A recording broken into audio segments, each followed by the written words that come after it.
نبی پاک علیہ الصلوۃ والسلام اللہ کے محبوب ہیں، تو اب محب اور محبوب کے ساتھ جو تعلق ہوتا ہے، جو ان کے باہم تعلق ہوتا ہے، اس میں محبوب کے دل کو خوش کرنا، اس کے دل کے رنج کو دور کرنا، اسے کوئی صدمہ پہنچے تو اس کا ازالہ کرنا، اس کے دل کو ٹھنڈک پہنچانا، یہ چیزیں شامل ہیں۔ تو اس لیے اللہ تبارک و تعالیٰ نے معراج کی صورت میں ان سابقہ تمام صدمات کا ازالہ کیا۔ جیسے اللہ تعالیٰ نے نبی پاک علیہ الصلوۃ والسلام کی خواہشات تھی، ان کی تکمیل کے اندر کیا کیا کیا کہ ہمارے سامنے قرآن پاک کے اندر تحویل قبلہ کا واقعہ موجود ہے کہ نبی پاک صلی اللہ تعالیٰ علیہ وآلہ وسلم کے دل کی خواہش یہ تھی کہ بیت المقدس کی بجائے خانہ کعبہ قبلہ بن جائے۔ تو اللہ تعالیٰ نے کیا فرمایا کہ نماز کے دوران جب سرکار علیہ الصلوۃ والسلام بار بار آسمان کو دیکھ رہے تھے کہ ابھی وہی آتی ہے، ابھی وہی آتی ہے، قبلے کو تبدیل کر دیا جائے گا، تو اللہ تعالیٰ نے حالت نماز کے اندر سرکار علیہ الصلوۃ والسلام پہ وحی نازل فرمائی، قد نرا تقلب وجہک فی السماء، اے حبیب تیرے چہرے کا آسمانوں کی طرف بار بار اٹھنا ہم دیکھ رہے ہیں، فلنولینک قبلۃ ترضاھا، تو ہم تمہیں پھیر دیں گے اسی قبلے کی طرف جس پہ تم راضی ہو۔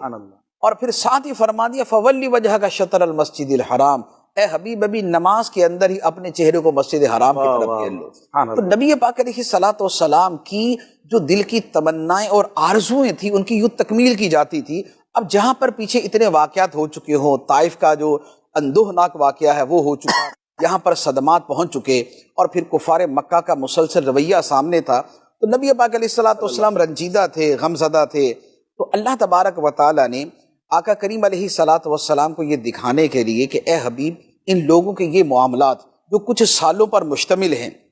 آپ ان کی وجہ سے رنجیدہ نہ ہوں، آپ یہ دیکھیں کہ رب نے آپ کو عطا کیا کیا ہے، مخلوق کی نظر میں اس وقت آپ کیا ہیں، اس کو نہ دیکھیں، یہ دیکھیں کہ خالق کی بارگاہ میں آپ کا مرتبہ کیا ہے۔ تو وہ جو قرآن پاک کی آیت ہے نا، اِنَّا أَعْطَيْنَاكَ الْكَوْثَرَ فَصَلِّ لِرَبِّكَ وَانْحَرْ إِنَّ شَانِئَكَ هُوَ الْأَبْتَرُ، اس کے پیچھے بھی یہی معاملہ تھا کہ نبی پاک علیہ الصلوۃ والسلام کے شہزادے کا انتقال ہوا تو کفار نے اس پر طعن و تشنیع اور اعتراضات کیے، تو اللہ تبارک و تعالیٰ نے کیا فرمایا کہ اے حبیب ایک بیٹے کے دنیا سے جانے کو نہ دیکھو، یہ دیکھو کہ ہم نے تمہیں عطا کتنا کر دیا ہے، تمہیں کثرت سے عطا کیا، تمہیں حوض کوثر عطا کیا، تمہیں خیر کثیر عطا کی، تمہیں جنت کی نہر کوثر عطا کی، تمہیں قرآن جیسی خیر کثیر عطا فرمائی، تمہیں وحی جیسی شے عطا فرمائی، تمہارے نام کی نسبت رکھنے والے قیامت تک جو ہے وہ زندہ رہیں گے اور لوگ ان کا ادب کریں گے، ان کی تعظیم کریں گے آپ کی نسبت کے صدقے۔ تو اے حبیب